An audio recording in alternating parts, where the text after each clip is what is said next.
जय श्री कृष्णा। राधे राधे। आज आप लोग सुनेंगे पूर्णिमा व्रत की कथा। द्वापर युग में एक समय की बात है कि यशोदा जी ने कृष्ण से कहा, हे कृष्ण, तुम सारे संसार के उत्पन्न करता, पोषण तथा उसके संहार करता हो। आज कोई ऐसा व्रत मुझसे कहो जिसके करने से मृत्यु लोक में स्त्रियों को विधवा होने का भय न रहे तथा यह व्रत सभी मनुष्यों की मनोकामना पूर्ण करने वाला हो। श्री कृष्ण कहने लगे, हे माता, तुमने अति सुंदर प्रश्न किया है। मैं तुमसे ऐसे ही व्रत को सविस्तार कहता हूँ। सौभाग्य की प्राप्ति के लिए स्त्रियों को 32 पूर्णिमाओं का व्रत करना चाहिए। इस व्रत को करने से स्त्रियों को सौभाग्य संपत्ति मिलती है। यह व्रत अचल सौभाग्य को देने वाला और भगवान शंकर के प्रति मनुष्य मात्र की भक्ति को बढ़ाने वाला है। यशोदा जी कहने लगी, हे कृष्ण, सर्वप्रथम इस व्रत को मृत्यु लोक में किसने किया था, इसके विषय विस्तार पूर्वक मुझसे कहो। श्री कृष्ण जी कहने लगे कि इस भूमंडल पर एक अत्यंत प्रसिद्ध राजा चंद्रहास से पालित अनेक प्रकार के रत्नों से परिपूर्ण कातिका नाम की एक नगरी थी। वहाँ धनेश्वर नाम का एक ब्राह्मण था और इसकी स्त्री अति सुशील रूपवती थी। दोनों ही उस नगरी में बड़े प्रेम से साथ रहते थे। घर में धन धान्य आदि की कोई कमी नहीं थी। उनको एक बड़ा दुख था, उनके कोई संतान नहीं थे, जिस वजह से वह बहुत दुखी रहते थे। एक दिन एक बड़ा तपस्वी योगी उस नगरी में आया। वह योगी बाकी सभी घरों से भिक्षा मांगकर भोजन किया करता था, लेकिन उस ब्राह्मण के घर से भिक्षा नहीं मांगा करता था। एक दिन योगी गंगा किनारे भिक्षा मांगकर प्रेम पूर्वक खा रहा था कि धनेश्वर ने योगी को यह सब करते देख लिया। अपनी भिक्षा के अनादर से दुखी होकर धनेश्वर योगी से बोला, हे महात्मन, आप सब घरों से भिक्षा लेते हैं, परंतु आप मेरे घर की भिक्षा कभी नहीं लेते। इसका क्या कारण है? योगी ने कहा, निसंतान के घर की भीख पतितों के अन्न के तुल्य होती है, और जो पतितों का अन्न खाता है वह भी पतित हो जाता है। क्योंकि तुम निसंतान हो, इसलिए पतित हो जाने के भय से मैं तुम्हारे घर की भिक्षा नहीं लेता। धनेश्वर योगी की यह बात सुनकर बहुत दुखी हुआ और हाथ जोड़कर योगी के पैरों पर गिर गया और कहने लगा, हे महाराज, यदि ऐसा है तो आप पुत्र प्राप्ति का उपाय बताइए। आप स्वर्ग ज्ञानी हैं, मुझ पर कृपा कीजिए। हे भगवान, मेरे घर में धन की कोई कमी नहीं है, परंतु मैं पुत्र ना होने के कारण अत्यंत दुखी हूँ। आप मेरे इस दुख का हरण करें, आप समर्थवान हैं। यह सुनकर योगी कहने लगा, हे ब्राह्मण, तुम चंडी की आराधना करो। घर आकर उसने अपनी पत्नी से सह वृत्तांत कहा और स्वयं तप करने के लिए वन में चला गया। वन में जाकर उसने चंडी की उपासना की और उपवास किए। चंडी ने 16वें दिन उसको सपने में दर्शन दिया और कहा, धनेश्वर जा, तेरे घर पुत्र होगा, परंतु वह 16 वर्ष की आयु में ही मृत्यु को प्राप्त हो जाएगा। यदि तुम दोनों पति पत्नी 32 पूर्णमासियों का व्रत विधि पूर्वक करोगे तो वह दीर्घ आयु हो जाएगा। जितनी तुम्हारी सामर्थ्य हो, आटे के दिए बनाकर शिव जी भगवान का पूजन करना, परंतु पूर्णमासी के व्रत 32 होने चाहिए। प्रातःकाल होने पर इस स्थान के समीप तुम्हें आम का वृक्ष दिखाई देगा। उस पर चढ़कर तुम एक फल तोड़कर शीघ्र ही अपने घर चले जाना और अपनी पत्नी से सह वृत्तांत कहना। ऋतु स्नान के पश्चात वह स्वच्छ होकर श्री शंकर भगवान का ध्यान करके उस फल को खा लेगी। शंकर भगवान की कृपा से उसको गर्भ हो जाएगा। जब वह ब्राह्मण प्रातःकाल उठा तो उसने एक स्थान के पास ही आम का एक वृक्ष देखा। जिस पर एक अत्यंत सुंदर आम का फल लगा हुआ था। उस ब्राह्मण ने उस आम के वृक्ष पर चढ़कर फल को तोड़ने का प्रयास किया, परंतु वृक्ष पर कई बार प्रयत्न करने पर भी वह नहीं चढ़ पाया। तब उस ब्राह्मण को बहुत चिंता हुई। तब विघ्न विनाशक श्री गणेश भगवान की वंदन करने लगा। हे दयानिधि, अपने भक्तों के विघ्नों को नाश करके उनके मंगल कार्य को करने वाले, दुष्टों को नाश करने वाले, रिद्धि सिद्धि प्रदान करने वाले, आप मुझ पर कृपा करके इतना बल दे कि मैं अपने मनोरथ को पूरा कर सकूं। इस प्रकार गणेश जी की प्रार्थना करने पर उनकी कृपा से धनेश्वर वृक्ष पर चढ़ गया और उसने सुंदर आम के फल को तोड़ लिया। और धनेश्वर ने सोचा कि वरदान से फल मिला था तो वो यही है और कोई फल तो दिखाई नहीं दे रहा। धनेश्वर ब्राह्मण ने जल्दी से घर जाकर अपनी पत्नी को वह फल दे दिया और उसकी पत्नी ने अपने पति के कहे अनुसार उस फल को खा लिया और वह गर्भवती हो गई। देवी जी की असीम कृपा से उसे एक अत्यंत सुंदर पुत्र उत्पन्न हुआ, जिसका नाम उन्होंने देवीदास रखा। माता पिता के हर्ष और शोक के साथ वह बालक शुक्ल पक्ष के चंद्रमा की भांति अपने पिता के घर में बड़ा होने लगा। माता भवानी की कृपा से वह बालक बहुत ही सुंदर, सुशील, विद्या पढ़ने में बहुत ही निपुण हो गया। दुर्गा जी की आज्ञा अनुसार उसकी माता ने 32 पूर्णमासी का व्रत रखना शुरू कर दिया, जिससे उसका पुत्र बड़ी आयु वाला हो जाए। 16वां वर्ष लगते ही देवीदास के माता पिता को बड़ी चिंता हो गई कि कहीं उनके पुत्र की इस वर्ष मृत्यु न हो जाए।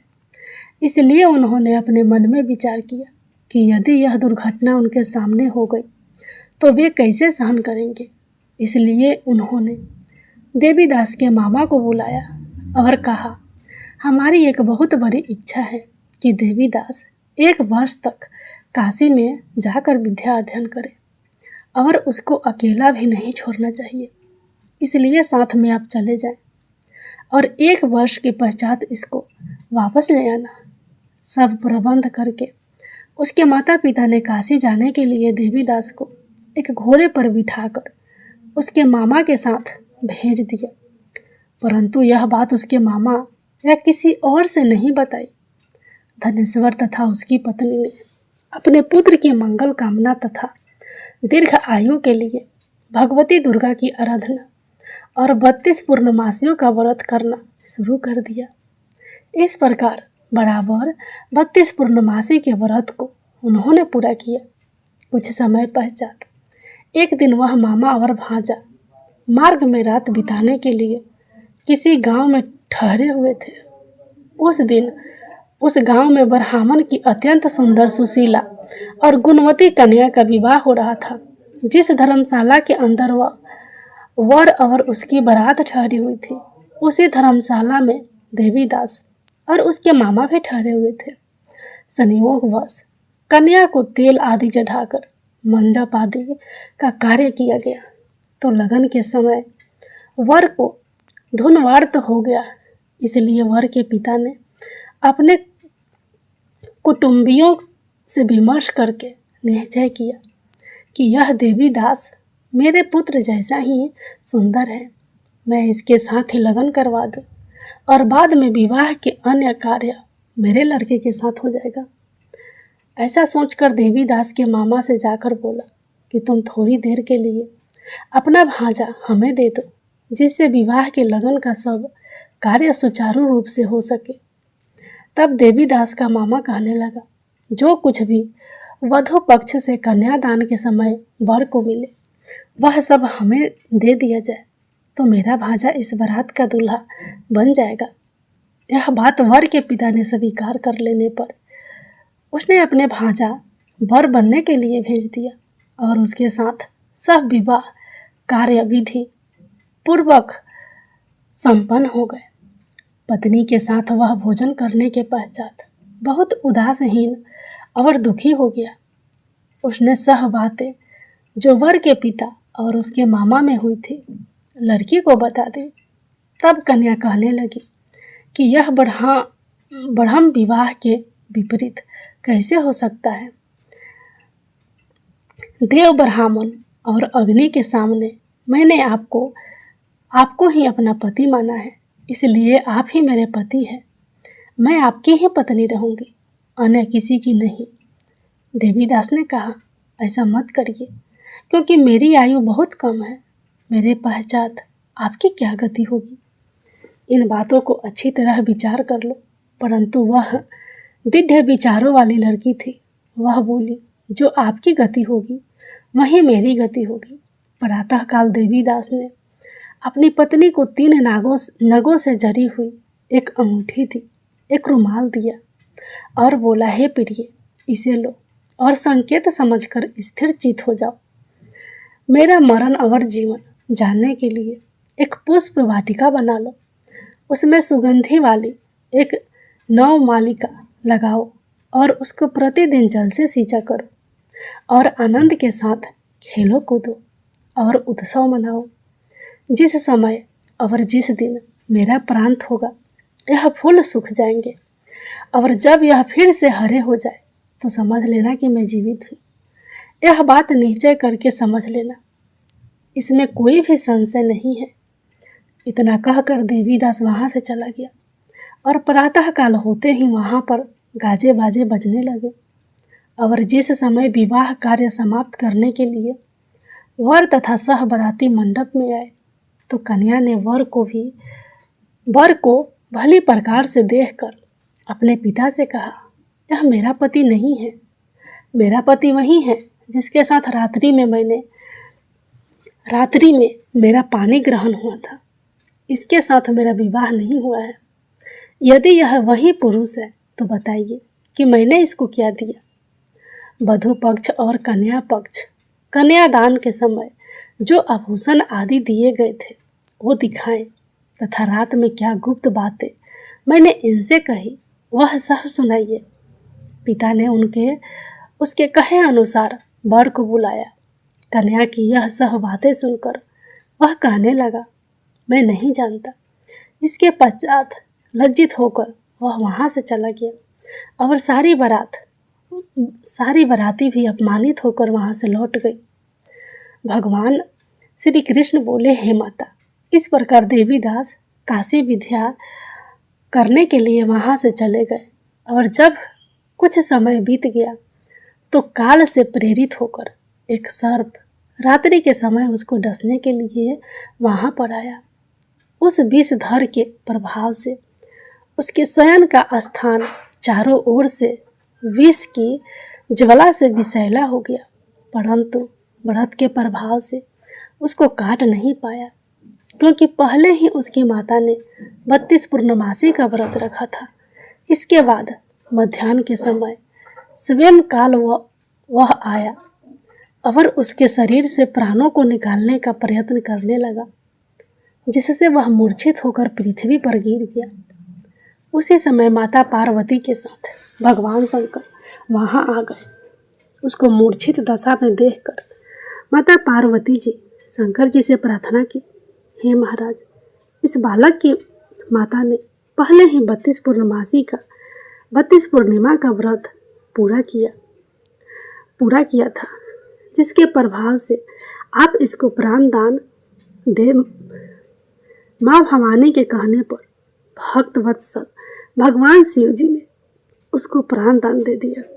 इस व्रत के प्रभाव से काल को भी पीछे हटना पड़ा और देवीदास स्वस्थ होकर बैठ गया। उधर उसकी पत्नी उसके काल की परीक्षा किया करती थी। जब उसने देखा उस पुष्प वाटिका में पुष्प कुछ भी नहीं रहे तो उसको अत्यंत आश्चर्य हुआ, लेकिन जब वह जैसे ही हरी भरी हो गई तो वह जान गई कि अब उसका पति ठीक ठाक है, वह जीवित हो गया है। यह देखकर वह बहुत प्रसन्न हो उठी। अपने पिता से कहने लगी, पिताजी, मेरे पति जीवित हैं, आप उनको ढूंढिए। जब 16वां वर्ष व्यतीत हो गया तो देवीदास भी अपने मामा के साथ काशी से चल गया। इधर उसके ससुराल उसको इधर उसके ससुर उसको ढूंढने के लिए अपने घर से जाने ही वाले थे कि दोनों मामा भांजे वहां पर आ गए। उनको आया हुआ देखकर उनके ससुर को बड़ी प्रसन्नता हुई और वह उन्हें अपने घर ले गए। उस समय नगर के निवासी भी वहां इकट्ठे हो गए और सब ने निश्चय किया कि अवश्य ही इसी बालक के साथ कन्या का विवाह हुआ था। उस बालक को कन्या ने जब देखा तो पहचान लिया कि यह तो वही है जो संकेत करके गया था। कुछ दिन बाद देवीदास ने अपनी पत्नी और मामा के साथ अपने ससुर के घर से बहुत सारे उपहार लेकर अपने माता पिता के घर गए। अपने गांव के निकट पहुंचने पर कई लोग उठकर उसके माता पिता को पहले ही खबर देने चले गए कि तुम्हारा पुत्र देवीदास अपनी पत्नी और मामा के सहित आ रहा है। ऐसा समाचार सुनकर माता पिता को विश्वास नहीं हुआ, परंतु जब और लोगों ने भी आकर यही बात उन्हें बताई तो उनको बड़ा आश्चर्य हुआ। लेकिन थोड़ी देर में देवीदास ने आकर अपने माता पिता के चरणों में अपना सर रखकर प्रणाम किया और उसकी पत्नी ने अपने सास ससुर के चरणों को स्पर्श किया तो माता पिता ने अपने पुत्र और पुत्र वधू को हृदय से लगा लिया और दोनों की आंखों में प्रेम अश्रु बहने लगे। अपने पुत्र और पुत्र वधू के आने की खुशी में धनेश्वर ने बड़ा ही भारी उत्सव किया और ब्राह्मणों को दान दक्षिणा देकर प्रसन्न किया। श्री कृष्ण भगवान कहने लगे, इस प्रकार धनेश्वर 32 पूर्णमासियों के व्रत के प्रभाव से पुत्रवान हो गया। जो भी स्त्रियां 32 पूर्णमासी के व्रत को करती हैं वे जन्म जन्मांतर में विधवा का दुख नहीं भोगती और सदैव सौभाग्यशाली रहती है। व्रत करने वाला चाहे स्त्री हो या पुरुष भगवान शंकर की कृपा से संसार के सकल आनंद भोग कर अंत में अवागमन रहित होकर शिवलोक को प्राप्त होता है। प्रेम से बोलिए श्री लक्ष्मी नारायण भगवान की जय। उमा माई पूर्णिमा के दिन सुने जाने वाली श्री सत्यनारायण भगवान की संपूर्ण कथा। एक समय की बात है, योगी राज नारद जी दूसरों के हित की इच्छा के लिए अनेकों लोकों में घूमते हुए मृत्यु लोक में आ पहुँचे।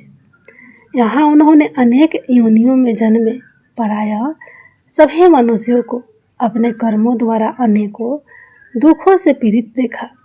उनका दुख देख नारद जी सोचने लगे कि कैसा यत्न किया जाए जिसके करने से निश्चित रूप से मानव के दुखों का अंत हो जाए। इसी विचार पर मनन करते हुए वह विष्णु लोक में गए। वहाँ वह देवों के ईश्वर भगवान नारायण की स्तुति करने लगे, जिनके हाथों में शंख चक्र गदा और पग थे, गले में वरमाला पहने हुए थे। स्तुति करते हुए नारद जी बोले, हे भगवान, आप अत्यंत शक्ति से संपन्न हैं। मन तथा वाणी भी आपको नहीं पा सकती है। आपका आदि मध्य तथा अंत नहीं है। निर्गुण स्वरूप सृष्टि के कारण भक्तों के दुख को दूर करने वाले आपको मेरा नमस्कार है। नारद जी की स्तुति सुन विष्णु भगवान बोले, हे मुनि श्रेष्ठ, आपके मन में क्या बात है? आप किस काम के लिए पधारे हैं? उसे निसंकोच कहो। इस पर नारद मुनि बोले कि मृत्यु लोक में अनेक योनियों में जन्मे मनुष्य अपने कर्मों के द्वारा अनेक दुख से दुखी हो रहे हैं। हे नाथ, आप मुझ पर दया रखते हैं तो बताइए कि वो मनुष्य थोड़े प्रयास से ही अपने दुखों से कैसे छुटकारा पा सकते हैं। श्री हरि बोले, हे नारद, मनुष्यों की भलाई के लिए तुमने बहुत अच्छी बात पूछी है। जिसके करने से मनुष्य मोह से छूट जाता है, वह बात मैं कहता हूँ, उसे सुनो। स्वर्ग लोक व मृत्यु लोक दोनों में एक दुर्लभ उत्तम व्रत है जो पुण्य देने वाला है। आज प्रेम वश होकर मैं उसे तुमसे कहता हूँ। श्री सत्यनारायण भगवान का यह व्रत अच्छी तरह विधि पूर्वक विधान पूर्वक करके मनुष्य तुरंत ही यहाँ सुख भोग कर मरने पर मोक्ष पाता है। श्री हरि के वचन सुन नारद जी बोले कि उस व्रत का फल क्या है और उसका विधान क्या है। यह व्रत किसने किया था, इस व्रत को किस दिन करना चाहिए, सभी कुछ विस्तार से बताए। नारद की बात सुनकर श्री हरि बोले, दुख व शोक को दूर करने वाला यह व्रत सभी स्थानों पर विजय दिलाने वाला है।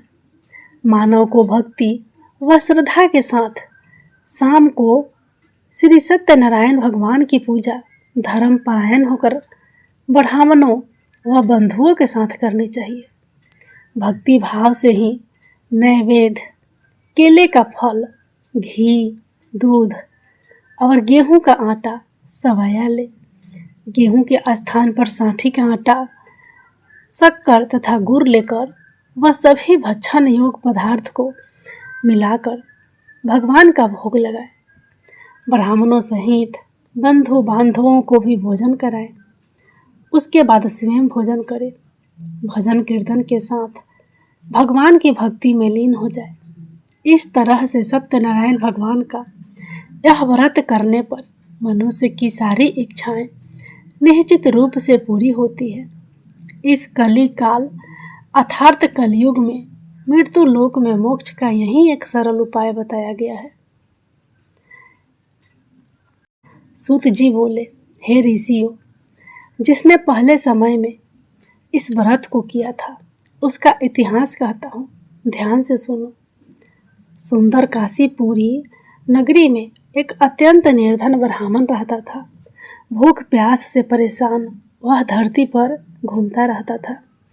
ब्राह्मणों से प्रेम करने वाले भगवान ने एक दिन ब्राह्मण का वेश धारण कर उसके पास जाकर पूछा, हे विप्र, नित्य दुखी होकर तुम पृथ्वी पर क्यों घूमते हो? दीन ब्राह्मण बोला, मैं निर्धन ब्राह्मण हूँ, भिक्षा के लिए धरती पर घूमता रहता हूँ। हे भगवान, यदि आप इसका कोई उपाय जानते हो तो बताइए। वृद्ध ब्राह्मण कहता है कि सत्यनारायण भगवान मनवांछित फल देने वाले हैं, इसलिए तुम उनका पूजन करो। इसे करने से मनुष्य सभी दुखों से मुक्त हो जाता है। वृद्ध ब्राह्मण बनकर आए सत्यनारायण भगवान उस निर्धन ब्राह्मण को व्रत का सारा विधान बताकर अंत धारण हो गए। ब्राह्मण मन ही मन सोचने लगा कि जिस व्रत को वृद्ध ब्राह्मण करने को कह गया है मैं उसे जरूर करूँगा। यह निश्चय करने के बाद उसे रात में नींद नहीं आई। वह सवेरे उठकर सत्यनारायण भगवान के व्रत का निश्चय कर भिक्षा के लिए चला गया। उस दिन निर्धन ब्राह्मण को भिक्षा में बहुत धन मिला, जिससे उसने बंधु बांधवों के साथ मिलकर श्री सत्यनारायण भगवान का व्रत संपन्न किया। भगवान सत्यनारायण का व्रत संपन्न करने के बाद वह निर्धन ब्राह्मण सभी दुखों से छूट गया और अनेक प्रकार की संपत्ति से युक्त हो गया। उसी समय से यह ब्राह्मण हर माह इस व्रत को करने लगा। इस तरह से सत्यनारायण भगवान के व्रत को जो मनुष्य करेगा वह सभी प्रकार के पापों से छूटकर मोक्ष को प्राप्त होगा। जो मनुष्य इस व्रत को करेगा वह भी सभी दुखों से मुक्त हो जाएगा। सूत जी बोले कि इस तरह से नारद जी से नारायण जी का कहा हुआ श्री सत्यनारायण व्रत को मैंने तुमसे कहा है। हे विप्रो, मैं अब और क्या कहूँ? ऋषि बोले, हे मुनिवर, संसार में उस विप्र से सुनकर और किस किस ने इस व्रत को किया, हम सब इस बात को सुनना चाहते हैं। इसके लिए हमारे मन में श्रद्धा का भाव है। सूत जी बोले, हे मुनियों, जिसने इस व्रत को किया है वह सब सुनो।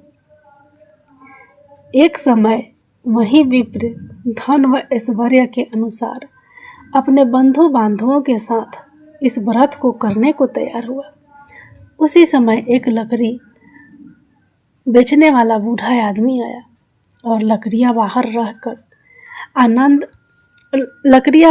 रख कर अंदर ब्राह्मण के घर में गया। प्यास से दुखी वह लकड़हारा उनको व्रत करते देख विप्र को नमस्कार कर पूछने लगा कि आप यह क्या कर रहे हैं तथा इसके करने से क्या फल मिलेगा, कृपया मुझे भी बताएं। ब्राह्मण ने कहा कि सब मनोकामनाओं को पूरा करने वाला यह सत्यनारायण भगवान का व्रत है। इनकी कृपा से ही मेरे घर में धान्य आदि की वृद्धि हुई है। विप्र से सत्यनारायण व्रत के बारे में जानकर लकड़हारा बहुत प्रसन्न हुआ। चरना अमृत लेकर वह प्रसाद खाने के बाद वह अपने घर गया। लकड़हारे ने अपने मन में संकल्प किया कि आज लकड़ी बेचने से जो धन मिलेगा उसी से श्री सत्यनारायण भगवान का उत्तम व्रत करूँगा। मन में इस विचार को ले बूढ़ा आदमी सिर पर लकड़ियाँ रख उस नगर में बेचने गया जहाँ धनी लोग ज़्यादा रहते हैं। उस नगर में उसे अपनी लकड़ियों का दाम पहले से 4 गुना अधिक मिलता है। बूढ़ा प्रसन्नता के साथ दाम लेकर केले, शक्कर, घी, दूध, दही और गेहूं का आटा ले और सत्यनारायण भगवान के व्रत की अन्य सामग्रियां लेकर अपने घर गया। वहाँ उसने अपने बंधु बांधवों को बुलाकर विधि विधान से सत्यनारायण भगवान का पूजन और व्रत किया। इस व्रत के प्रभाव से वह बूढ़ा लकड़हारा धन, पुत्र आदि से युक्त होकर संसार के समस्त सुख भोग अंत काल में वैकुंठ धाम चला गया। सूत जी बोले, हे श्रेष्ठ मुनियों, अब आगे की कथा कहता हूँ। पहले समय में उल्खामुख नाम का एक बुद्धिमान राजा था। वह सत्यवक्ता और जितेंद्रिय था। प्रतिदिन देव स्थानों पर जाता और निर्धनों को धन देकर उनके कष्ट दूर करता था। उसकी पत्नी कमल के समान मुख वाली तथा सती साध्वी थी। भद्रशिला नदी के तट पर उन दोनों ने श्री सत्यनारायण भगवान का व्रत किया। उसी समय साधु नाम का एक वैश्य आया। उसके पास व्यापार करने के लिए बहुत सा धन भी था। राजा को व्रत करते देखकर वह विनय के साथ पूछने लगा, हे राजन, भक्ति भाव से पूर्ण होकर आप यह क्या कर रहे हैं? सुनने की इच्छा रखता हूँ तो आप मुझे बताएं। राजा बोले, हे साधु, अपने बंधु बांधवों के साथ पुत्रादि की प्राप्ति के लिए एक महाशक्तिमान श्री सत्यनारायण भगवान का व्रत व पूजन कर रहा हूँ। राजा के वचन सुन साधु आदर से बोला, हे राजन, मुझे इस व्रत का सारा विधान कहिए। आपके कथा अनुसार मैं भी इस व्रत को करूँगा। मेरी भी संतान नहीं है और इस व्रत को करने से निश्चित रूप से मुझे संतान की प्राप्ति होगी। राजा से व्रत का सारा विधान सुन व्यापार से निवृत्त हो वह अपने घर गया। साधु वैश्य ने अपनी पत्नी को संतान देने वाले इस व्रत का वर्णन कह सुनाया और कहा कि जब मेरी संतान होगी तब मैं इस व्रत को करूँगा।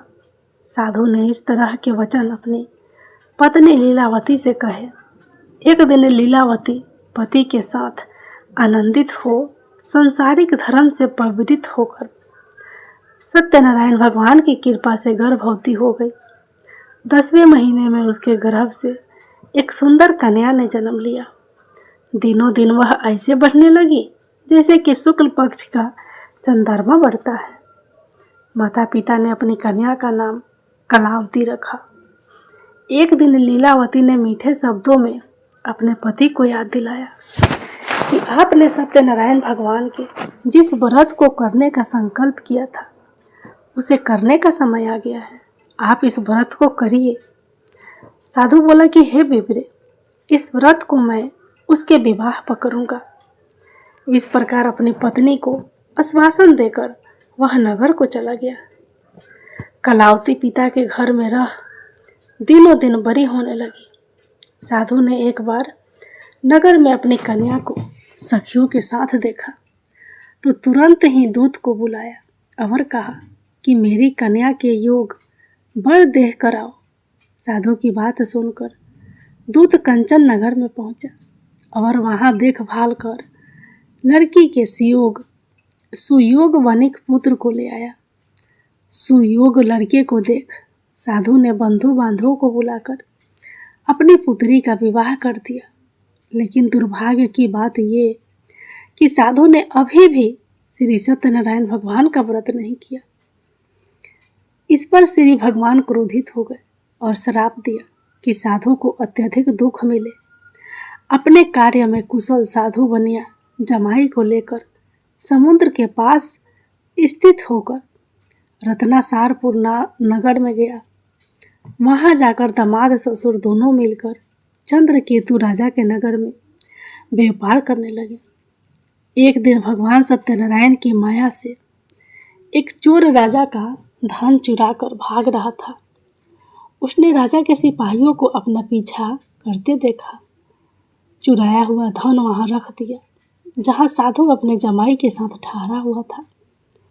राजा के सिपाहियों ने साधु वैश्य के पास राजा का धन पड़ा देखा तो वह ससुर जमाई दोनों को बांधकर प्रसन्नता से राजा के पास ले गए और कहा कि उन दोनों चोरों को हम पकड़ लाए हैं, आप आगे की कार्यवाही की जाए, आप आगे की कार्यवाही की आज्ञा दें। राजा की आज्ञा से उन दोनों को कठिन कारावास में डाल दिया गया और उनका सारा धन भी उनसे छीन लिया गया। श्री सत्यनारायण भगवान के श्राप से साधु की पत्नी भी बहुत दुखी हुई। घर में जो धन रखा था उसे चोर चुरा ले गए। शारीरिक तथा मानसिक पीड़ा व भूख प्यास से अति दुखी हो अन्न की चिंता में कलावती एक ब्राह्मण के घर गई। वहां उसने श्री सत्यनारायण भगवान का व्रत होते देखा।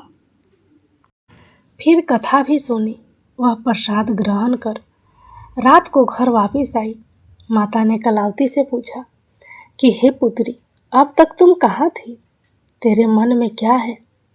कलावती ने अपनी माता से कहा, हे माता, मैंने एक ब्राह्मण के घर में श्री सत्यनारायण भगवान का व्रत देखा है। कन्या के वचन सुन लीलावती भगवान के पूजन की तैयारी करने लगी। लीलावती ने परिवार व बंधुओं सहित श्री सत्यनारायण भगवान का पूजन किया और उनसे वर मांगा कि मेरे पति तथा जमाई शीघ्र घर आ जाए। साथ ही यह भी प्रार्थना की कि हम सब का अपराध क्षमा करें। श्री सत्यनारायण भगवान इस व्रत से संतुष्ट हो गए और राजा चंद्रकेतु को सपने में दर्शन देकर कहा, हे राजन, तुम उन दोनों वैश्यों को छोड़ दो और तुमने उनका जो धन लिया है उसे वापस कर दो। अगर तुमने ऐसा नहीं किया तो मैं तुम्हारा धन, राज्य व संतान सभी को नष्ट कर दूंगा। राजा को यह सब कहकर भगवान अंतर्धान हो गए। प्रातः काल सभा में राजा ने अपना सपना सुनाया। फिर बोले कि वनिक पुत्रों को कैद से मुक्त कर सभा में लाओ। दोनों ने आते ही राजा को प्रणाम किया। राजा मीठी वाणी में बोला, हे महानुभाव, भाग्यवश ऐसा कठिन दुख तुम्हें प्राप्त हुआ है, लेकिन अब तुम्हें कोई भय नहीं है। ऐसा कह राजा ने उन दोनों को नए वस्त्र आभूषण भी पहनाए और जितना धन उनका लिया था उसे दुगुना धन वापस कर दिया। दोनों वैश्य अपने घर को चल दिए। सूत जी बोले, वैश्य ने मंगलाचार कर अपनी यात्रा आरंभ की और अपने नगर की ओर चल दिए। उनके थोड़ी दूर जाने पर एक दंडी वेशधारी श्री सत्यनारायण ने उनसे पूछा, हे साधु, तेरी नाव में क्या है? वनिक हंसता हुआ बोला, हे दंडी, आप क्यों पूछ रहे हो? क्या धन लेने की इच्छा है? मेरी नाव में तो बेल व पत्ते भरे हुए हैं। वैश्य के कठोर वचन सुन भगवान बोले, तुम्हारा वचन सत्य हो। दंडी ऐसे वचन कह वहां से दूर चले गए। कुछ दूर जाकर समुद्र के किनारे बैठ गए। दंडी के जाने के बाद साधु वैश्य ने नित्य क्रिया के पश्चात नाव को ऊंची उठते देखकर अचंभा माना और नाव में बेल पाते आदि देखकर वह मूर्छित हो जमीन पर गिर पड़ा। मूर्छा खुलने पर वह अत्यंत शोक में डूब गया। तब उसका दामाद बोला कि आप शोक ना मनाएं, यह दंडी का शाप है, इसलिए हमें उनकी शरण में जाना चाहिए, तभी हमारी मनोकामना पूरी होगी। दामाद की बात सुनकर वह दंडी के पास पहुंचा और अत्यंत भक्ति भाव से नमस्कार करके बोला, मैंने आपसे जो असत्य वचन कहे थे उनके लिए मुझे क्षमा दे। ऐसा कहकर महान शोकातुर हो रोने लगा। तब दंडी भगवान बोले, हे वणिक पुत्र, मेरी आज्ञा से बार बार तुम्हें दुख प्राप्त हुआ है, तू मेरी पूजा से विमुख हुआ।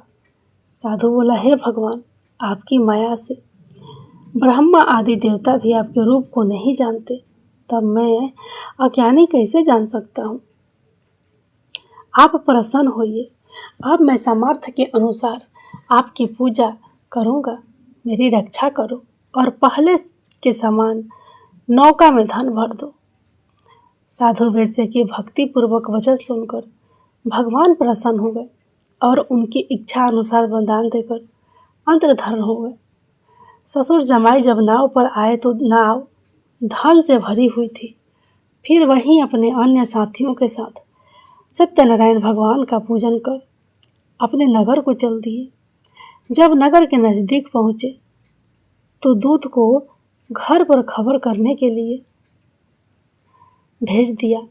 दूत साधु की पत्नी को प्रणाम कर कहता है कि मालिक अपने दामाद सहित नगर के निकट आ गए हैं। दूत की बात सुन साधु की पत्नी लीलावती ने बड़े हर्ष के साथ सत्यनारायण भगवान का पूजन कर अपनी पुत्री कलावती से कहा कि मैं अपने पति के दर्शन को जाती हूँ, तू कार्य पूर्ण कर शीघ्र आ जा। माता के ऐसे वचन सुनकर कलावती जल्दी से प्रसाद छोड़ अपने पति के पास चली गई। प्रसाद की अवज्ञा के कारण श्री सत्यनारायण भगवान रुष्ट हो गए और नाव सहित उसके पति को पानी में डुबो दिया। कलावती अपने पति को वहां ना पाकर रोती हुई जमीन पर गिर गई। नौका को डूबा हुआ देख वह कन्या को रोता देख साधु दुखी होकर बोला कि हे प्रभु, मुझसे तथा मेरे परिवार से जो भूल हुई है उसे क्षमा करें। साधु के दीन वचन सुनकर श्री सत्यनारायण भगवान प्रसन्न हो गए और आकाशवाणी हुई, हे साधु, तेरी कन्या मेरे प्रसाद को छोड़ कर आई है, इसलिए उसका पति अदृश्य हो गया है। यदि वह घर जाकर प्रसाद खाकर लौटेगी तो इसे इसका पति अवश्य मिलेगा। ऐसी आकाशवाणी सुन कलावती घर पहुंचकर प्रसाद ग्रहण करती है और फिर आकर अपने पति के दर्शन करती है। उसके बाद साधु अपने बंधुओं सहित श्री सत्यनारायण भगवान की विधि विधान से पूजन करता है तथा इस लोक में सुख भोग कर वह अंत में स्वर्ग को जाता है। सूत जी बोले, हे ऋषियों, मैं और भी एक कथा सुनाता हूँ, उसे भी ध्यान पूर्वक सुनो। प्रजा पालन में लीन तुगध्वज नाम का एक राजा था। उसने भी भगवान का प्रसाद त्याग कर बहुत ही दुख सहन किया। एक बार वन में जाकर वन पशुओं को मारकर वह बड़ के पेड़ के नीचे आया। वहां उसने ग्वालों को भक्ति भाव से अपने बंधुओं सहित सत्यनारायण भगवान का पूजन करते देखा। अभिमानवश राजा ने उन्हें देखकर भी पूजा स्थान में नहीं रुका और न ही उसने भगवान को नमस्कार किया। ग्वालों ने राजा को प्रसाद दिया, लेकिन उसने वह प्रसाद नहीं खाया और प्रसाद को वहीं छोड़ वह अपने नगर को चला गया। जब वह नगर में पहुंचा तो वह सब कुछ तहस नहस हुआ पाया, तो वह शीघ्र ही समझ गया कि यह सब भगवान नहीं किया है। वह दोबारा ग्वालों के पास पहुंचा और विधि पूर्वक पूजा करके प्रसाद खाया। तो श्री सत्यनारायण भगवान की कृपा से सब कुछ पहले जैसा हो गया। दीर्घ काल तक सुख भोगने के बाद मनोपरांत उसे स्वर्ग लोक की प्राप्ति हुई।